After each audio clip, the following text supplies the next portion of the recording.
Good morning. Thank you for joining us on Toplines today this morning. Today's highlights: Trump-Authorized GoFundMe surpasses $3 million for victims of Butler rally shooting. Following a shooting at a Butler, Pennsylvania rally aimed at former President Donald Trump, a GoFundMe campaign launched by Trump's team has raised over $3 million for the victims and their families. During the event, a gunman identified as Thomas Matthew Crooks opened fire, injuring Trump and killing one attendee.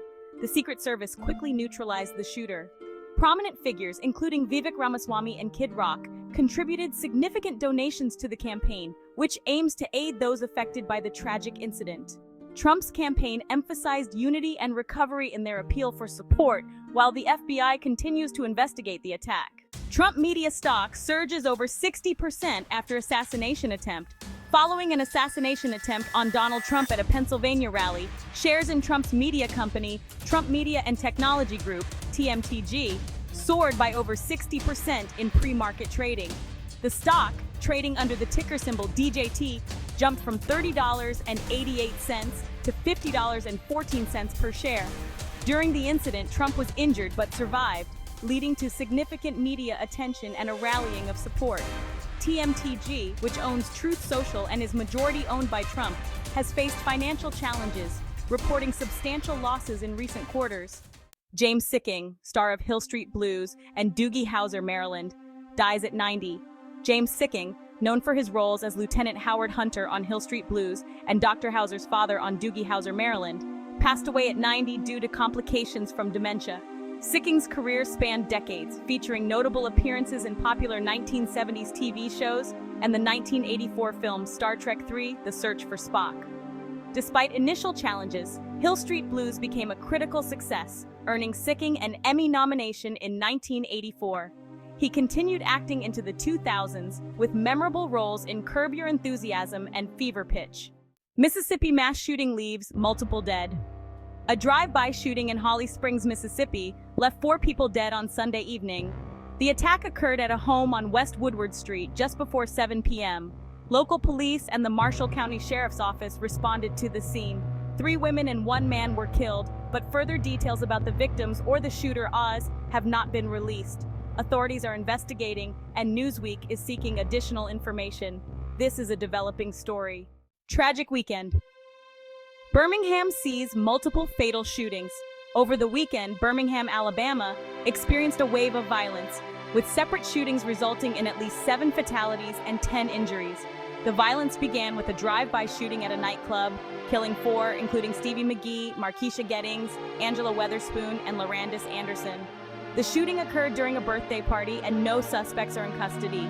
Hours earlier, a triple homicide involving Eric Ashley Jr., Arkia Berry, and a 5-year-old boy, Landon Brooks, was discovered in a car. Birmingham Mayor Randall Woodfin and Police Chief Scott Thurman pledged aggressive action to bring the perpetrators to justice. Man charged with murder after dismembered bodies found in suitcases in the UK. A 34-year-old man, Yostin Andres Mosquera, has been charged with the murder of Albert Alfonso, 61, and Paul Longworth, 71, after their dismembered bodies were discovered in suitcases on the Clifton Suspension Bridge in southwest England. The victims, who had been in a relationship and lived together, were found 3 days prior to Mosquera's arrest at a Bristol train station.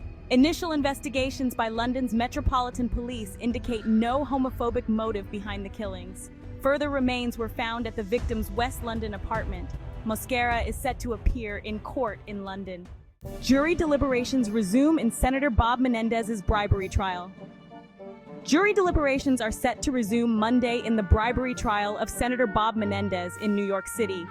The New Jersey Democrat, who has denied charges of engaging in a bribery scheme from 2018 to 2023, is accused of benefiting 3 businessmen by serving as a foreign agent for Egypt. Last week, closing arguments emphasized the nearly $150,000 in gold bars and over $480,000 in cash seized from Menendez's home, which prosecutors claim were bribe proceeds. Menendez, 70, maintains his innocence, asserting his actions were part of his official duties.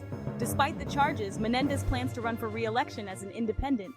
Student loan borrowers face confusion amid new legal challenges to Biden's SAVE plan.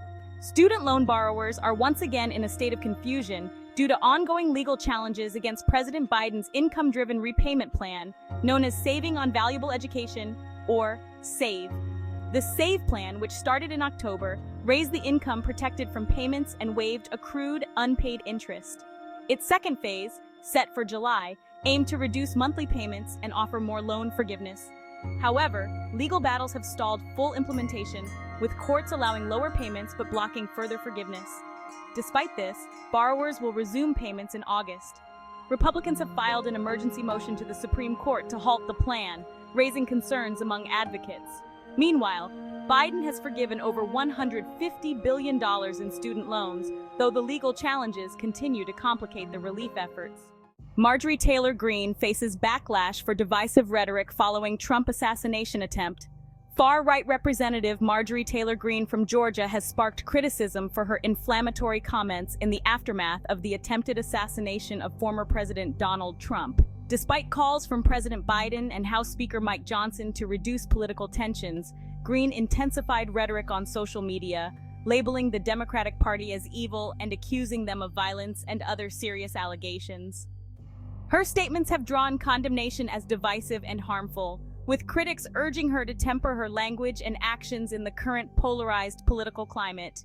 Heroic former fire chief killed in Trump rally shooting. Corey Comparatore, a former fire chief from Buffalo Township, Pennsylvania, was tragically killed at a campaign rally for former President Donald Trump in Butler. He shielded his wife and daughters from gunfire during an assassination attempt by Thomas Matthew Crooks, who fired from a sniper's position 130 yards away. Comparatore's actions saved his family, but cost him his life. The incident left 2 others critically injured, including Trump, who suffered a grazed ear. Comparatore, remembered as a hero by his family and community, was described as a devoted father, supporter of Trump, and active churchgoer. The FBI is investigating the shooting as an assassination attempt. That's it for today. Don't forget to subscribe to always stay updated.